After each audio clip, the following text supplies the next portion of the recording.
Hello, student brothers and sisters. Now we are going to discuss the remaining part of the grammar section of the last lecture, that is, use as soon as, no sooner than, or hardly when. Here are some examples given. Let us see here. The first sentence. या ठिकाणी board आपणास कशी सूचना देऊ शकतं. Board has no any restriction to give instructions to the students. Board can ask use as soon as, or use no sooner than, or use hardly when, or अशी board सूचना देऊ शकतं रिमूव्ह हार्डली व्हेन. मग remove hardly when म्हटलं तरी त्या ठिकाणी आपण नो सुनरचा वापर करू शकतो किंवा ॲज सुन ॲजचा वापर करू शकतो. किंवा suppose board can give instruction remove no sooner than. जर दिलेल्या वाक्यात नो सुनर असेल तर ते नो सुनरचं वाक्य नो सुनर काढायचं. त्या ठिकाणी तुम्ही ॲज सुन ॲजचा वापर करू शकता. किंवा ॲज सुन ॲजचं वाक्य दिलेलं असेल तर ॲज सुन ॲजच्या वाक्याला इन्स्ट्रक्शन बोर्ड अशी देऊ शकतं rewrite it in negative manner किंवा मेक इट निगेटिव्ह. दिलेले वाक्य निगेटिव्ह करा अशी सूचना देऊ शकतं बोर्ड. म्हणजे ॲज सुन ॲजचं वाक्य असेल तर ते अफर्मेटिव्ह आहे आणि त्याच ठिकाणी नो सुनरचं वाक्य तयार करणं म्हणजे ते निगेटिव्ह आहे. मग कधीकधी नो सुनरचं वाक्य दिलेलं असेल बोर्ड असंही म्हणू शकतं मेक इट अफर्मेटिव्ह किंवा remove negative from the sentence. वाक्यातलं निगेटिव्ह काढा अशी सूचना दिली तरीसुद्धा या ठिकाणी नो सुनरच्या वाक्यातलं नो सुनर काढणं आणि त्या ठिकाणी ॲज सुन ॲजचा वापर करणं हे योग्य ठरेल.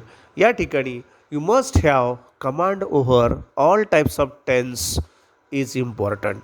सर्व प्रकारच्या काळांच्या रचनांवरती तुमचं प्रभुत्व असणं अतिशय गरजेचं आहे. I have been telling you. मी तुम्हाला सतत सांगत आलेलो आहे की या ठिकाणी तुम्हाला तुमचं काळावरती प्रभुत्व असल्याशिवाय you can't solve your sentences correctly. Now let us see examples here. Some more examples are given. First example, no sooner was she asked the question about the poem than she gave correct answer. आता हे वाक्य no sooner was she asked हे past टेन्सच passive construction वापरलेलं आहे. Passive व्हॉइसमध्ये वाक्य विचारलेलं आहे. No sooner was she asked the question, तिला प्रश्न विचारला गेला न गेला तोच, अबाउट द पोएम कवितेविषयी, then she gave correct answer की जिनं करेक्ट ॲन्सर दिलं असं वाक्य आहे. त्याच ठिकाणी आपल्याला ॲज सुन ॲजचा वापर करायचा आहे. इथलं नो सुनर काढायचं आहे आणि तिथं ॲज सुन ॲजचा वापर करायचा आहे. मग जशी वरती रचना आहे तीच रचना आपल्याला खाली करायची आहे, लिहायची आहे. इथं पॅसिव्ह कन्स्ट्रक्शन दिलं आहे, आपल्याला इथं सुद्धा पॅसिव्ह कन्स्ट्रक्शनच घ्यायचं आहे. हे विसरायला नको. म्हणजे कसं आलं वाक्य बघा, as soon as she was asked the question about the poem, म्हणजे जसा तिला कवितेबद्दल प्रश्न विचारला गेला शी गेव करेक्ट ॲन्सर. कॉमा म्हणजेच पॉज आहे, तिनं उत्तर दिलं. जसा तिला कवितेबद्दल प्रश्न विचारला गेला तिनं बरोबर उत्तर दिले. ऑर केलं आहे. आता हार्डलीचा वापर करायचा आहे. हार्डली व्हेनची वाक्य, हार्डली म्हणजेच क्वचितच असं झालं अशा अर्थानं. जिथं नो सुनर आहे त्या ठिकाणी हार्डलीचा वापर करायचा आहे. बाकीचे चेंजेस नो सुनरच्या वाक्यात जसे आहेत तसेच करायचे आहेत. फक्त ज्या ठिकाणी दॅन आहे किंवा ॲज सुन ॲजच्या वाक्यात ज्या ठिकाणी कॉमा आहे तिथं फक्त आपल्याला व्हेनचा वापर करायचा आहे. व्हेनचा वापर कुठं करायचा आहे? ॲज सुन ॲजच्या वाक्यातला कॉमा असेल तिथं किंवा नो सुनरच्या वाक्यामध्ये असलेल्या दॅनच्या ठिकाणी आपल्याला व्हेन वापरायचं, हे महत्त्वाचं आहे. मग कसं आलं वाक्य बघा, hardly was she asked the question about the poem when she gave correct answer. She gave correct answer हे सिम्पल पास्टमधलंच कन्स्ट्रक्शन आहे आणि इथं वरती हार्डली वॉज शी आस्क्ड हे सुद्धा सिम्पल पास्टच पॅसिव्ह कन्स्ट्रक्शन आहे. हे महत्त्वाचं लक्षात ठेवणं गरजेचं आहे. पुढचं वाक्य, as soon as he cut the phone ring he got another call on his phone as soon as he cut. आता या वाक्यात ही कट वाक्य कसं आहे, इथं टेन्स कोणता आहे, ही कट. कटची तिन्ही रूपं सारखी आहेत. कट कट कट तिन्ही रूपं म्हणजे क्रियापदाची तिन्ही रूपं, वर्तमानकाळी रूप, भूतकाळी रूप आणि तिसरं रूप किंवा थर्ड वर्ब फॉर्म त्याला म्हटलेलं आहे. जसं राईट, रोट, रिटर्न. राईट हे मूळ फॉर्म, रोट हे पास्ट टेन्समधलं फॉर्म, रिटर्न हे थर्ड वर्ब फॉर्म, तिसरं रूप आहे क्रियापदाचं. तर तसं इथं या वाक्यात as soon as he cut the phone ring, जशी त्यानं फोन रिंग कट केली. म्हणजे कट हे तिन्ही रूपं जरी सारखी असली तर हे भूतकाळातच कशामुळं आहे हे ओळखायचं. इथं थर्ड पर्सन सिंग्युलर सब्जेक्ट ही असल्या कारणानं जर वर्तमान काळात वाक्य असलं असतं तर इथं कटला यस किंवा यस प्रत्यय आला असता. तर इथं यस प्रत्यय आला आहे का, नाही, म्हणजेच हे वर्तमानकाळी क्रियापद नाही किंवा वाक्य नाही. समजा इथं तुम्हाला काळ लक्षात नाही आला, पुढचं वाक्य वाचणं गरजेचं आहे. या कॉमानंतर येणारं वाक्य गरजेचं आहे, ते वाक्य वाचणं गरजेचं आहे का. तर समजा इथं हा वर्तमान काळ आहे का भूतकाळ आहे तुमच्या लक्षात नाही आला, तर किमान पुढच्या वाक्यावरून तर लक्षात येऊ शकतो का. तर हे वाक्य वर्तमान काळातलं आणि हे भूतकाळातलं असं कधी होत नाही. दोन्ही वाक्य एकतर वर्तमान काळातली असतील किंवा भूतकाळातली असतील, हे महत्त्वाचं आहे. मग इथं पहिल्या वाक्यात जर कटच्या वाक्यात जर नाही समजा काळ लक्षात आलं तर पुढचं वाक्य लक्षात घ्यायचं. He got another call on his phone. आता he got, get, got, gotten किंवा गॉट, तिसरं रूप गॉट आणि गॉटन दोन्ही आहेत. तर या ठिकाणी गॉट या वाक्यावर शब्दावरून हा फॉर्म कुठला आहे, पास्ट टेन्स आहे. म्हणजे वाक्य पास्ट टेन्समध्ये आहे. मग ॲज सून ॲजचं वाक्य पास्ट टेन्समध्ये आहे. मग नो सुनर करत असताना नो सुनर नंतर डीड घेतो आपण, पहिल्यांदा सहाय्यकारी क्रिया आपण डीड घेतो का, तर हे भूतकाळ रूप आहे कट हे. त्यानंतर करता no sooner did he cut the phone ring, त्यानं जशी फोन रिंग कट केली न केली तोच than he got another call on his phone, कॉमाच्या ठिकाणी दॅन आलेलं आहे. तसंच हार्डलीचं वाक्य हार्डली डीड ही, जसं नो सोनोची रचना आहे तशीच हार्डलीची पण रचना करायची आहे. नो सोनोच्या ठिकाणी हार्डली वापरायचं आणि दॅनच्या ठिकाणी व्हेनचा वापर करायचा, एवढीच रचना बदल आहे. Hardly did he cut the phone ring when he got another phone call or call on his phone, that's all. तर ही हार्डलीची रचना झालेली आहे. पुढचं वाक्य की ज्यामध्ये hardly had he received the appointment letter from the office when he shouted loudly. आता हे जे वाक्य दिलं आहे hardly had he received, had he received हे परफेक्ट पास्ट टेन्समधलं आहे का. हॅड नंतर हे रिसिव्ड जे आहे ते तिसऱ्या रूपात आहे का. हॅड नंतर येणारं क्रियापद हे पास्ट पार्टिसिपलमध्येच येतं, कारण परफेक्ट पास्ट टेन्सची रचना कशी आहे, subject plus had plus third verb form किंवा तिसरं रूप, हे महत्त्वाचं आहे. म्हणजे हे वाक्य आहे परफेक्ट पास्ट टेन्समधलं. म्हणजे कसं वाक्य hardly had he received the appointment letter from the office. Hardly म्हणजे जसं त्याला ऑफिसमधून अपॉइंटमेंट लेटर मिळालं, व्हेन ही शाउटेड लाऊडली की जेव्हा तो मोठ्याने ओरडू लागला. म्हणजे हे परफेक्ट पास्ट टेन्समधलं आणि हे सिम्पल पास्ट टेन्समध्ये. हे मात्र लक्षात घ्या, एकच काळ या ठिकाणी एका वाक्यात सिम्पल पास्ट आणि परफेक्ट पास्ट एकत्र येऊ शकतो, हे महत्त्वाचं आहे. जसं वर्तमान काळात एक वाक्य वर्तमान काळात असेल तर दुसरं वाक्यसुद्धा वर्तमान काळातलंच असावं, म्हणजे पूर्ण वर्तमान काळात असेल आणि साध्या वर्तमान काळात असेल. तसं या ठिकाणी भूतकाळातलं एक वाक्य भूतकाळात आहे, साध्या भूतकाळात आहे, तर दुसरं वाक्य पूर्ण भूतकाळात आहे. हे आहे ते पूर्ण भूतकाळात आणि ही शाउटेड लाऊडली हे साध्या भूतकाळात आहे. तर अशी दोन्ही वाक्य एकत्र येऊ शकतात. आता हार्डलीच्या ठिकाणी नो सुनर वापरलं आहे, हॅडच्या ठिकाणी हॅड घेतलेलं आहे, सहाय्यकारी क्रियापद हॅड दिलेलं आहे ते वापरलेलंच आहे, आणि पुढं व्हेनच्या ठिकाणी दॅनचा वापर केलेला आहे. संपलं, त्याप्रमाणे रचना केलेलं आहे. मग कसं आलं वाक्य, no sooner had he received the appointment letter from the office than he shouted loudly. तसंच ॲज सून ॲजचं वाक्य, जसं नो सुनरची रचना केली, नो सुनरच्या ठिकाणी ॲज सून ॲजचा वापर करणं. As soon as he had received, हा हॅड रिसिव्डच घ्यायचा, इतर टेन्समध्ये चेंज करायचा नाही, आपण काळ बदलायचे नाहीत. As soon as he had received the appointment letter from the office, आणि जिथं दॅन होतं त्या ठिकाणी इथं कॉमा टाकलेलं आहे, ही शाउटेड लाऊडली. पुढं no sooner does mother finish her cooking. आता डज हे काय इंडिकेट करते? Simple present tense. का? मदर आहे, थर्ड पर्सन सिंग्युलर सब्जेक्ट आहे, मदर असल्यामुळे इथं डज आलेलं आहे. डज घेतल्यामुळे इथं फिनिशला येस किंवा ES प्रत्यय वापरता येत नाही डज घेतल्यामुळं. मग कसं आहे वाक्य? No sooner does mother finish her cooking than we all start our lunch. आम्ही आमचं जेवायला सुरुवात करतो. आई स्वयंपाक पूर्ण करते न करते तोच आम्ही सर्व जेवायला दुपारचं जेवायला सुरुवात करतो अशा अर्थानं. त्याच ठिकाणी as soon as mother finishes. इथं फिनिशेस का घेतलं? इथं डज आहे म्हणून. आता इथल्या वाक्यात डज काढलेलं आहे म्हणून फिनिशला येस प्रत्यय इथं वापरायचा आहे. As soon as mother finishes her cooking. दॅनच्या ठिकाणी कॉमा आला. We all start our lunch. हे महत्त्वाचं आहे. परत हार्डलीचं वाक्य, जसं नो सुनरचं वाक्य तसंच हार्डलीसुद्धा.